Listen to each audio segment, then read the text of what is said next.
Let me ask you something uncomfortable.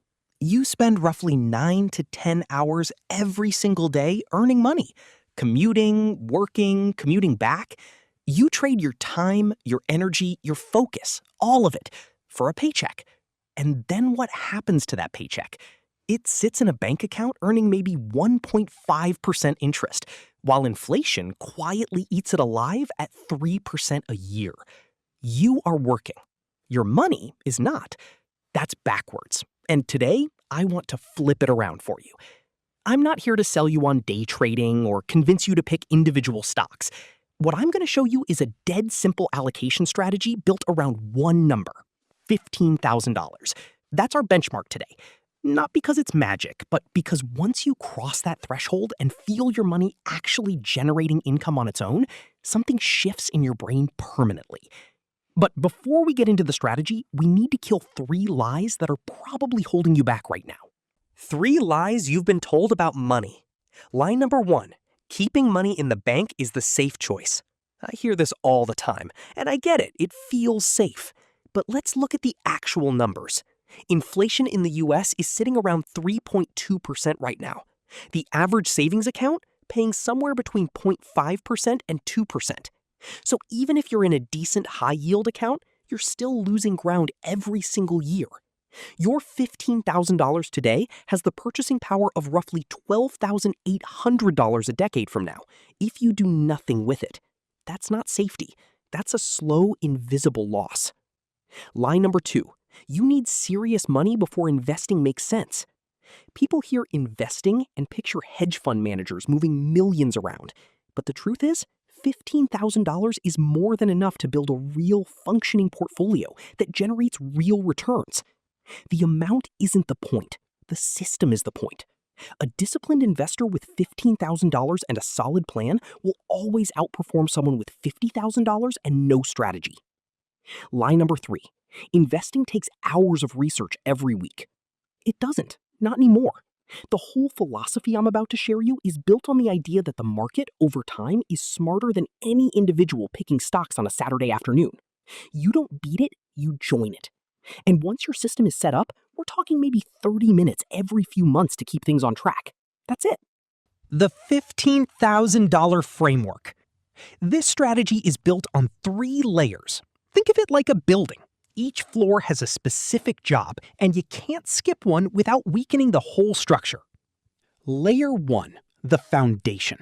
$3,000, 20%. The first thing you do with your $15,000 is set $3,000 aside and promise yourself you will not invest it. This is your emergency cushion. Park it in a high-yield savings account or a short-term money market fund, somewhere it earns a little, stays liquid, and is available within a day or two if life decides to throw something at you. Here's why this matters more than people realize. The number one reason people blow up their investment strategy has nothing to do with picking bad stocks. It's because an unexpected expense hits. A medical bill, a car repair, a sudden gap in income, and they're forced to pull money out of their portfolio at the worst possible moment. You sell low, you lose, and then you never go back. Your $3,000 cushion is what keeps you in the game when things go sideways. Think of it as the foundation of a house.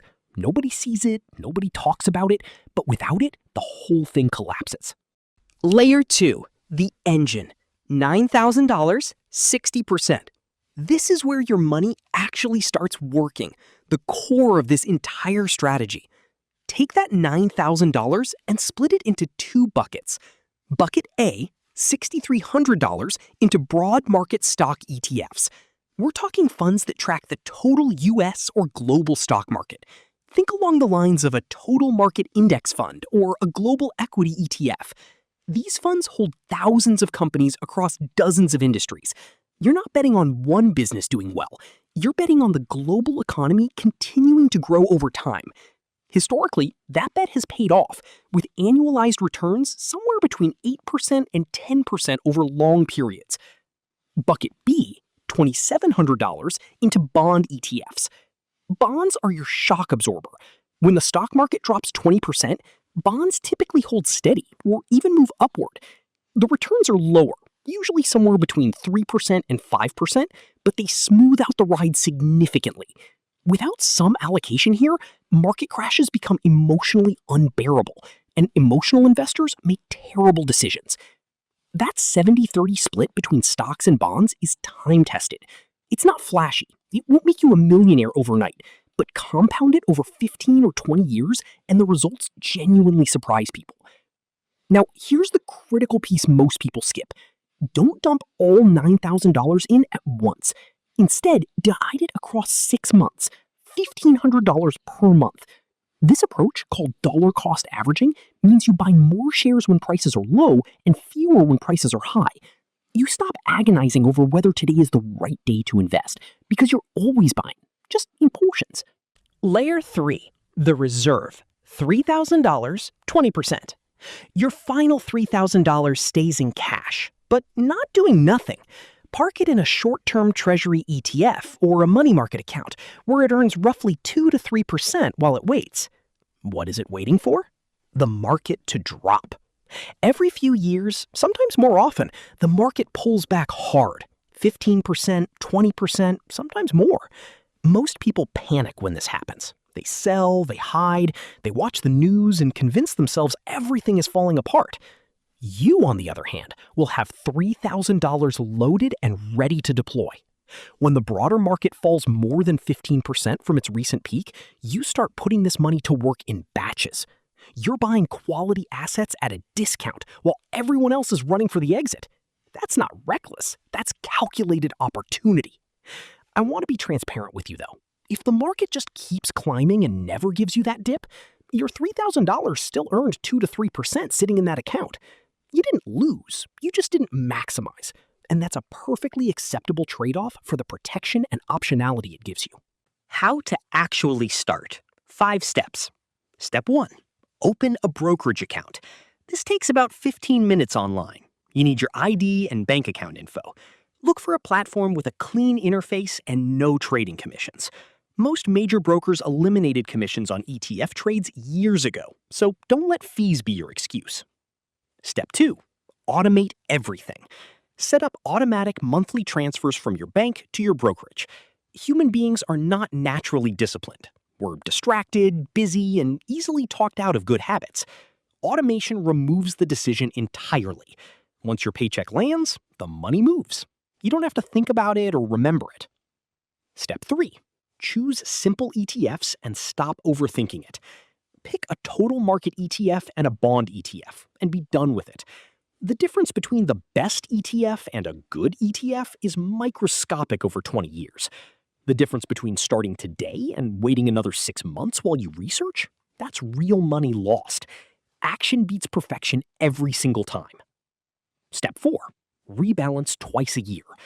Every 6 months, glance at your portfolio. If stocks surged and your split is now 80-20 instead of 70-30, sell a little stock and buy a little bonds to bring it back. This sounds backwards. Why sell what's winning? But this is actually the purest form of buy low, sell high that exists. It forces discipline. It takes less than 30 minutes. Do it. Step 5. Learn slowly, react never. Set aside an hour or 2 each month to read about what's happening in the broader economy. Not to make trades, just to stay informed and calm. The data is clear that ordinary investors who trade frequently based on news or feelings underperform the plain market index by 4% or more per year. The boring strategy wins. Buy, hold, rebalance, repeat. What does this actually look like over time? At a 7% average annual return, which is a reasonable historical estimate for a balanced stock and bond portfolio after inflation, your $15,000 grows to around $29,500 in 10 years. In 20 years, you're looking at roughly $58,000. In 30 years, over $114,000. Now add $300 a month of ongoing contributions on top of that initial $15,000. After 30 years, you're approaching $400,000 from a $15,000 starting point and a modest monthly habit. That is compound interest doing what compound interest does. Slowly at first, then all at once. The real point. Here's what I actually want you to walk away with today. Your income, your job, your skills, your career, is your most powerful financial tool. A $15,000 portfolio is a great start, but if you can also grow your earning capacity over the next decade, the amount you can invest multiplies. Both things matter. The portfolio gives you passive momentum. Your career gives you fuel to feed it. And the system, the 3-layer framework, the automation, the rebalancing, that's what removes emotion from the equation. Because your biggest enemy in all of this isn't a market crash or a bad ETF pick, it's the version of you that panics at 2 a.m. and sells everything when the portfolio is down 18%. The system protects you from that version of yourself. So here's your one action for today. Just one. Go find out how to open a brokerage account. Or if you already have one, look at what's sitting in it right now. That's the whole assignment. You don't need to feel ready. You just need to start. The best moment to begin was years ago. The second best moment is right now, today, while you're still thinking about it. Make your money work as hard as you do. It's been sleeping long enough.